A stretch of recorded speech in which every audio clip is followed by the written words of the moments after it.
মশক নিধনে ঢাকা উত্তর সিটি কর্পোরেশনের অভিযানের খবর জানাতে ফার্ম গেটে আছেন রিপোর্টার তাসনিয়া নিশাত মিম। সরাসরি যাচ্ছি তার কাছে।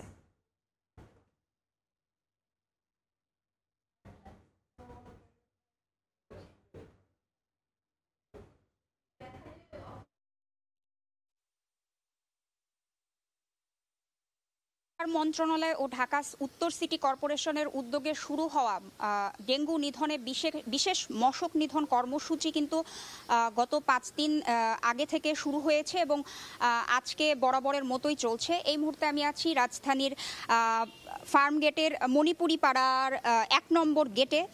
এখানে আমরা দেখতে পাচ্ছি যে ডেঙ্গু নিধন কর্মসূচি কিন্তু ঢাকা উত্তর সিটি কর্পোরেশন এবং স্থানীয় সরকার মন্ত্রণালয়ের উদ্যোগে ইতোমধ্যেই চলছে। আমরা এখানে সহকারী স্বাস্থ্য কর্মকর্তার সাথে কথা বলে যেমনটি জানতে পেরেছি যে এই এলাকায় মণিপুরি পাড়ার 1 নং গেট থেকে 8 নং গেট পর্যন্ত আজকে তারা এই অভিযানটি পরিচালনা করবে।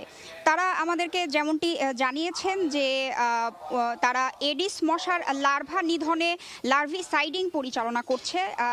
এখানে তারা ওষুধ হিসেবে ব্যবহার করছে টেমিফস ওষুধ। আমরা যেমনটি দেখতে পাচ্ছি যে তারা পানির টব এছাড়া ছোট ছোট গাছের মাছ দিয়ে যে পানি জমে থাকে, যেহেতু এখন কিছুটা বৃষ্টির মৌসুম চলছে এই কারণে তারা সেখানে টেমিফস ওষুধ স্প্রে করছে।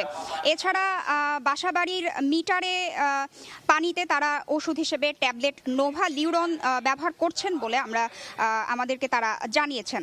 তাদের এই ডেঙ্গু নিধন কর্মসূচি শুরু হয় প্রতিদিন সকাল 7টা থেকে এবং তারা সেটি অব্যাহত রাখেন সকাল 10:30 পর্যন্ত এবং তারপরে মাঝের বিরতির পরে তারা আবারও বিকাল 4টা থেকে সন্ধ্যা 6টা পর্যন্ত তাদের এই ডেঙ্গু নিধন কর্মসূচিটি তারা পরিচালনা করে থাকেন এবং বিকেলে তারা ডেঙ্গু নিধন কর্মসূচি হিসেবে ফগিং অর্থাৎ ফগার মেশিনের মাধ্যমে যে উড়ন্ত মশা নিধন করে সেই অ্যাডাল্টিসাইডিং তারা পরিচালনা করে থাকেন। এবং তাদের সাথে কথা বলে আমরা যেমনটি জানতে পেরেছি যে আগামী 15 দিন এই ডেঙ্গু নিধন কর্মসূচিটি অব্যাহত থাকবে। তারা এছাড়া আমরা স্বাস্থ্য কর্মকর্তার সাথে কথা বলে যেমনটি জানতে পেরেছি যে তারা প্রতিটি ওয়ার্ডকে 3টি ব্লকে ভাগ করে এই ডেঙ্গু নিধন কর্মসূচিটি পরিচালনা করছেন। স্বাস্থ্য কর্মকর্তা যেমনটি জানিয়েছেন যে তারা ডেঙ্গু নিধন কর্মসূচির অংশ হিসেবে প্রচার অভিযান, লিফলেট বিতরণ এবং ওষুধ স্প্রের মাধ্যমে ডেঙ্গু নিধন কর্মসূচিটি পরিচালনা করছেন।